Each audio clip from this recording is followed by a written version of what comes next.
I am proud to tell you that Mr. Ashuka Mukpo, after about a week and a half of treatment, has been determined to be free of virus and is discharged from the biocontainment unit here at Nebraska Medicine, the University of Nebraska Medical Center, and will hopefully be returning home in the very near future.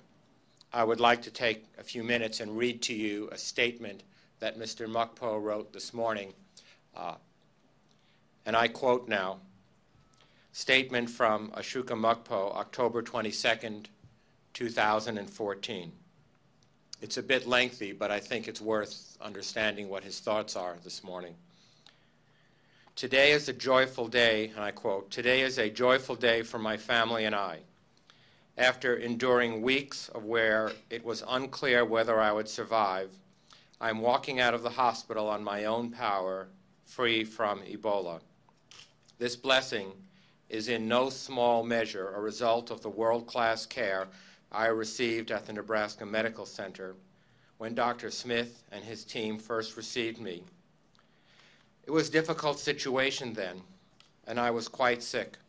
The professionalism and confidence of the team instantly reassured me that I was in good hands. The nursing staff was incredibly calm and handled my symptoms in a manner that clearly reflected strong training and preparedness.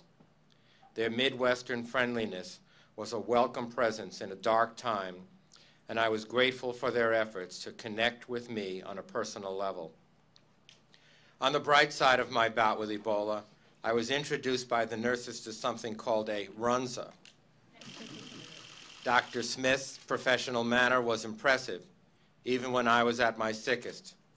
And there's not a single doctor in America I would have rather had watching over me. This is truly an impressive team, and it's no wonder that I beat Ebola with them watching my back. I owe their staff a debt that I can never repay. Prior to my arrival in the United States, I received invaluable assistance from the United States State Department, the U.S. Embassy in Monrovia, in arranging my evacuation. I was treated with personal attention and tangible concern by both institutions. I've never felt more fortunate to be an American.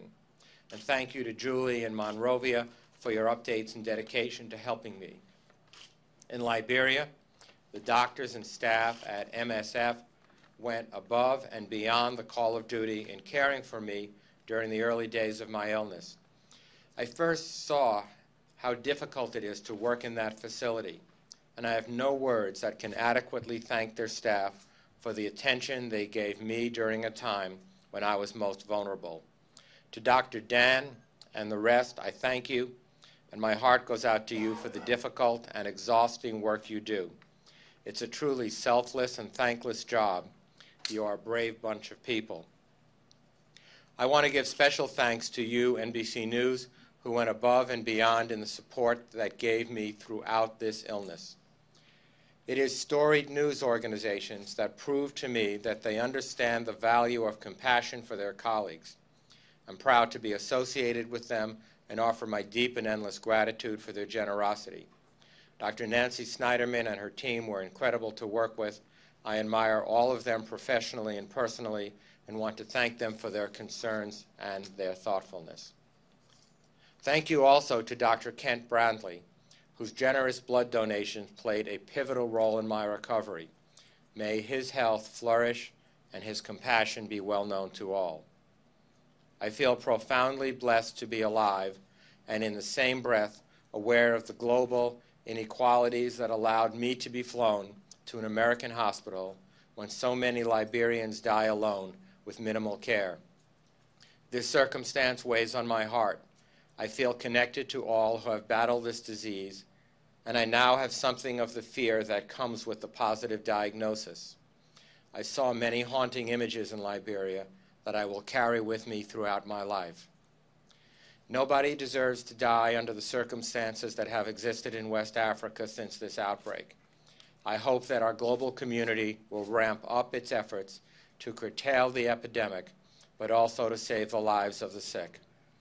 I know firsthand that this disease is treatable and hope that some approximation of the care that I received here can be given to sick Africans. My prayers are with the Liberian, Sierra Leonean, and the Guinean people. In the coming weeks, I plan to discuss my experiences both in writing and in conversations with members of the press. For today, I've chosen to only do one brief interview and save most of my energy for my family, who I love deeply, and whose unwavering support sustained me both physically and spiritually in this ordeal. There's no way to express how much I'm looking forward to seeing them face to face. After a period of rest and time spent with my family, I will begin to think about how to approach the media. For now, I ask for space and privacy. And he closes by saying, and I quote, "The world is a beautiful and a tragic place. I saw both sides of it in the last few weeks. Every breath I take is an opportunity to give thanks and appreciate the blessing of life. I will never forget how fortunate I am." And I, too, would like to extend Ashoka's gratitude to all of you for the respect that the media has shown to his family and to him, and for the wonderful working relationship the university and the Med Center has with all of you.